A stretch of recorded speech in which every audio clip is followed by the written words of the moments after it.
In this video, I want to talk with you about a doctrine that I was once confused about and even spoke about when I first started this channel. And I want to tell you where it comes from and how this is being played out right now. And I obviously want an opportunity to correct any implications that I presented early on. Now, I've corrected this before, but I really feel that it's important to keep correcting it and to keep putting it out there that this doctrine is so pervasive in America and so deceptive, especially at this time in history.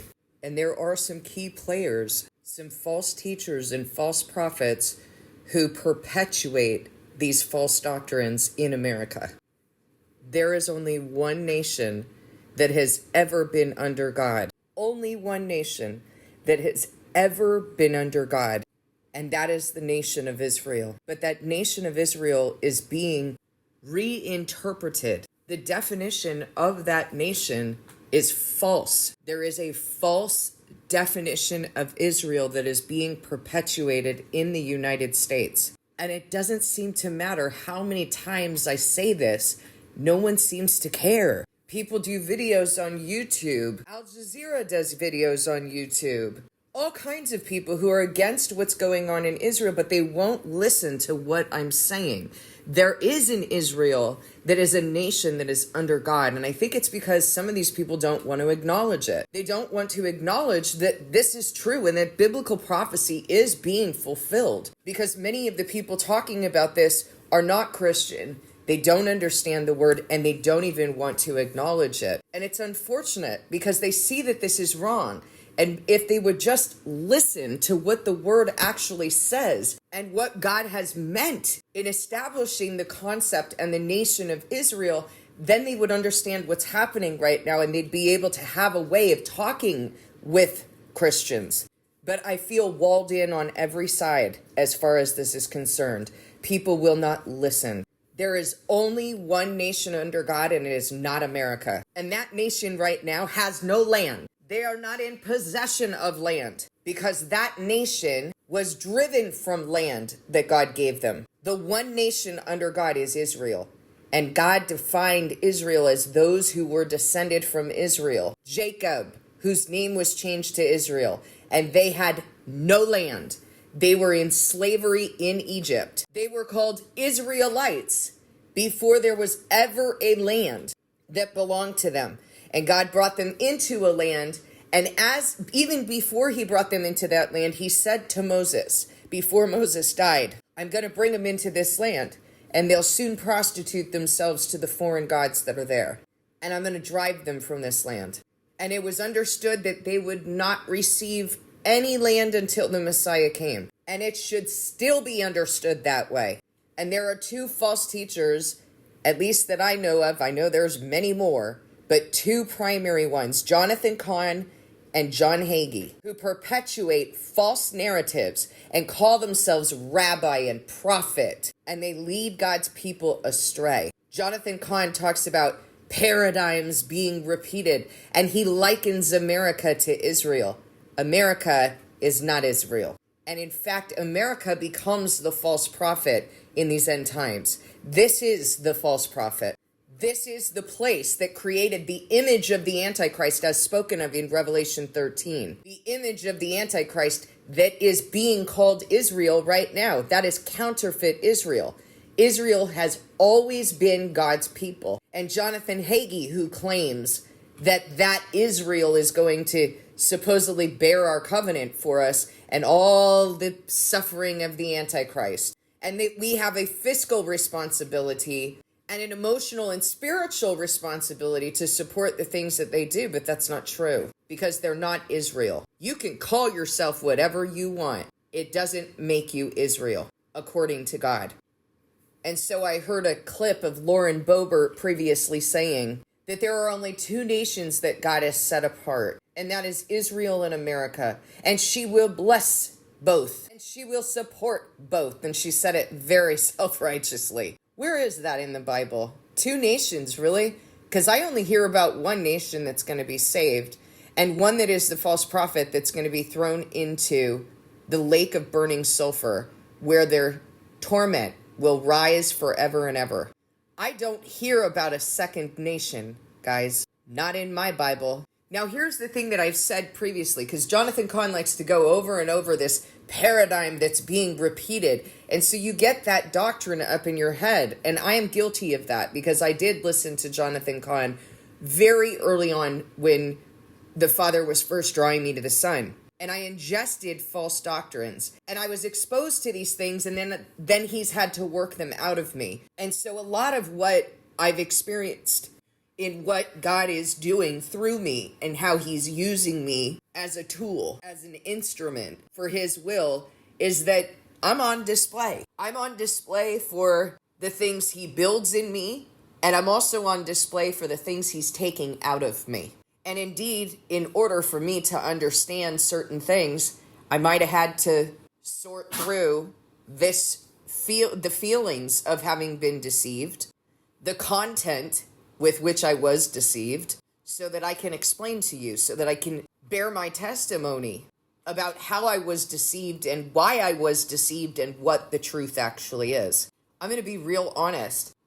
My embarrassment about this is minimal because all I really want is the truth, and all I really want to do with you is share the truth. And all I really want to do for God is be used by him. And I'm grateful for that. Because there's something that I say to you on this channel is that you cannot save your face and your soul at the same time. So I'm really less concerned about my face than I am about my soul, that's for sure.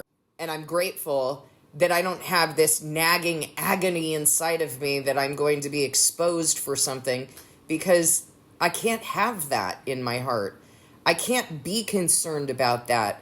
I need to be concerned about God, not what you think of me. If someone has a judgment about this, about me having been deceived and now coming back to correct myself, and they don't recognize the heart with which I'm doing this, that's a problem in their heart. Because I don't see the Jonathan Cahns or the John Hagees who were saying Trump will be president. I didn't see them coming back and admitting their wrongs.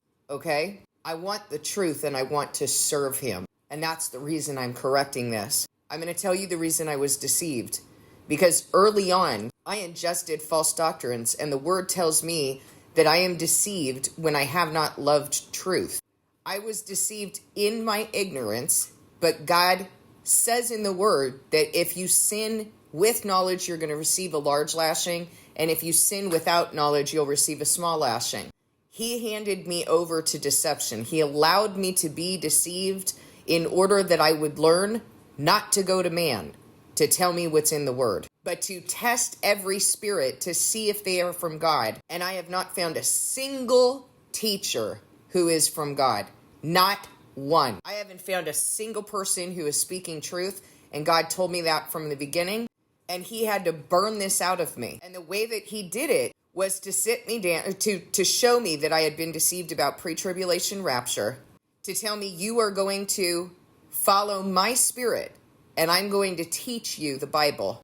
And every time I had a question, every time I had something I wanted to know, I felt this compulsion inside of me, like, I need to know, and you're not telling me, so I'm going to go to man, I'm going to go listen to their sermons. And God handed me over to deception every single time. I am telling you, not once did I hear the truth coming from anybody that I listened to. And it set me back for several days. And not only was I needing to be taught by him, but now I had to get out this false doctrine. And that is how he taught me to stay with his spirit alone. He disciplined me. He didn't do it in a way where he just handed everything over to me. In fact, he would frustrate me. He would give me a little bit of frustration, that ambiguity of not knowing, because he kept testing me to see, are you going to stay with me now?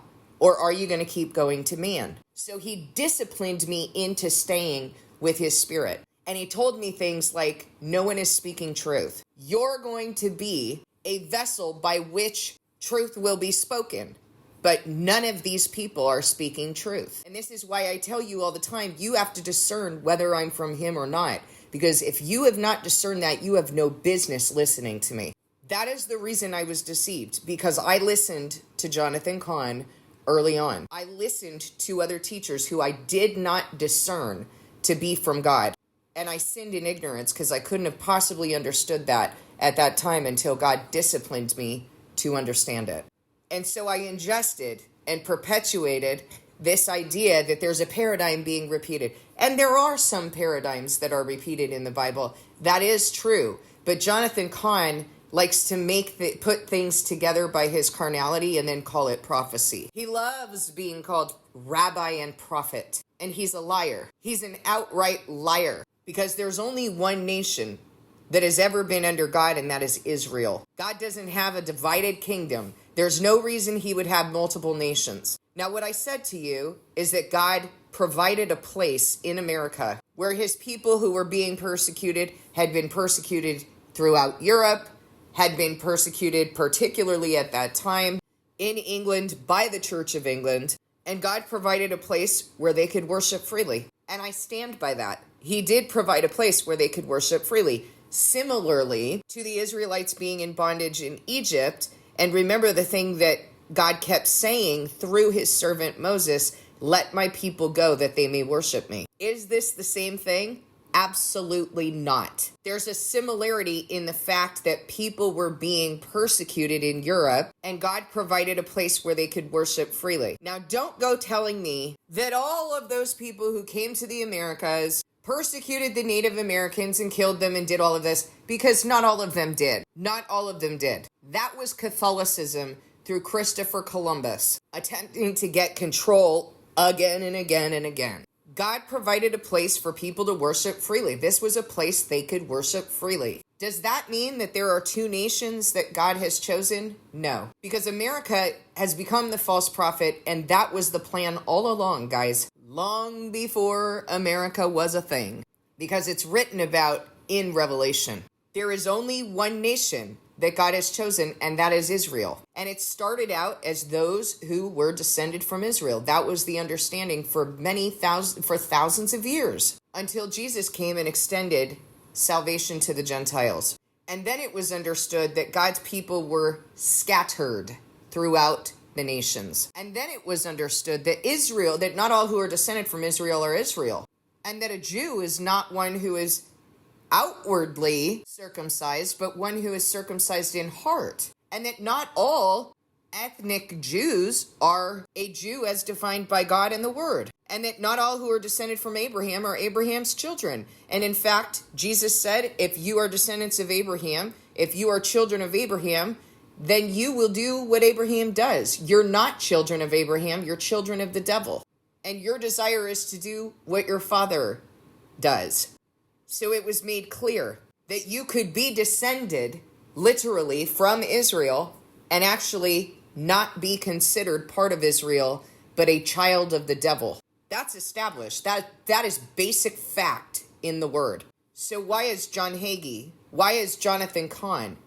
Why are these people perpetuating this idea that there is a race that is called Israel, that is acknowledged as Israel by God? No, guys, no race.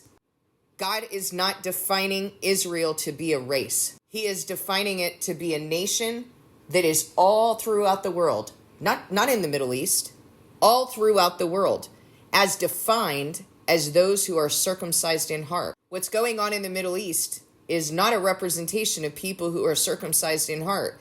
This is a representation of people who don't want to wait for the Messiah and probably don't even believe the Messiah is coming, or they wouldn't be doing these things, who don't follow the word of God, who murder and break God's covenant, who want land that doesn't actually belong to them, who steal and break God's covenant, who drive women from their pleasant homes, as the word says, and defraud people of their possessions. The nation of Israel is waiting for the Messiah to come and restore the kingdom to Israel, to bring us into a country of our own. But that only comes with the Messiah. The Messiah is the one who does that. And the apostles in Acts 1 understood that because they asked Jesus, are you now going to restore the kingdom to Israel? And Jesus said, it's not for you to know the times the Father has set by his own authority. Jesus is going to do that, not people taking this up by the work of their hands. To equate America to a nation of Israel is ridiculous. There's only one nation under God. God did not say that he's going to save 2 nations. He said he's going to save Israel. And my understanding when listening to these false teachers was that this was about physical land and an ethnic nation. And that is a primary lie. It is a fundamental lie that is driving this counterfeit Christian narrative, this counterfeit Jewish narrative in Zionism.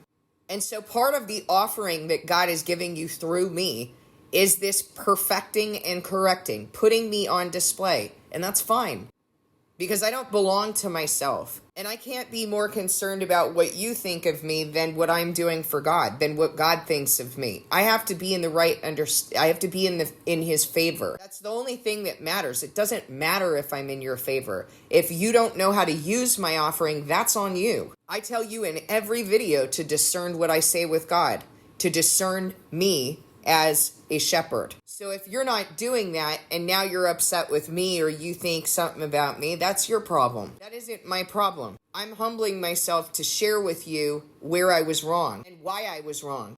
So even if you were deceived about that, you're held to the same standard as I am. I'm admitting to you the reason I was deceived, because the word tells me you're deceived when you don't love truth. And the truth is found in his spirit and his word and in discerning his teachers. And so, I have a friend on this channel who I've been wrong about a couple things, and she has said, well, actually, I'm wondering about this. And then I went back and prayed about it and realized I was wrong and corrected myself. But you know the reason she says that? Because she takes responsibility for her covenant, for discerning the things that I'm saying with God. And that's the reason she's able to even say that. I'm not your God, and neither is anybody else on YouTube, guys. Paul corrected Cephas. We're human beings sharing our testimony. And part of my testimony is being on display, sharing with you where I've been wrong and why.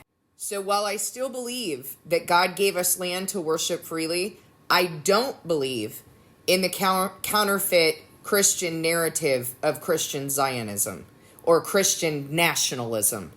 And I need to admit that I had my own American arrogance, this brainwashing about who we are and what it means, and that I became stiff-necked and apparently entitled and didn't even know it, because that's what those doctrines do. They make you think you're something special when the word says there's no favoritism. No one is special. Being chosen is out of the sovereignty of God. Anyone who becomes arrogant and stiff-necked is not getting it. And no one can receive this if they don't understand the gift that's being given to them. They don't understand that they're not entitled to it. It's quite a compelling narrative to make you think you're so special. And if there was ever a place where I feel embarrassed, that's where I feel embarrassed. That's where I want to cringe. Israel is being pulled from the nations. That means that Gentiles are also Israel. Gentile Christians who are circumcised in heart are also Israel. And they are being brought figuratively to the mountains of Israel right now. They're being brought together. Does it mean, I haven't even met most of the people in the assembly physically, and yet we've been brought together. I haven't met any of you on the channel, and yet we've been brought together. When God pulls you out of Babylon, out of the deception, when he takes you out of Egypt, out of bondage and slavery, does that mean you have to go to a physical land, guys? No, he's bringing you to the land right now, out of the nations, out of this Egypt that you've been living in, out of deception, and he's taking that out of you. You're becoming purified, made spotless, and refined.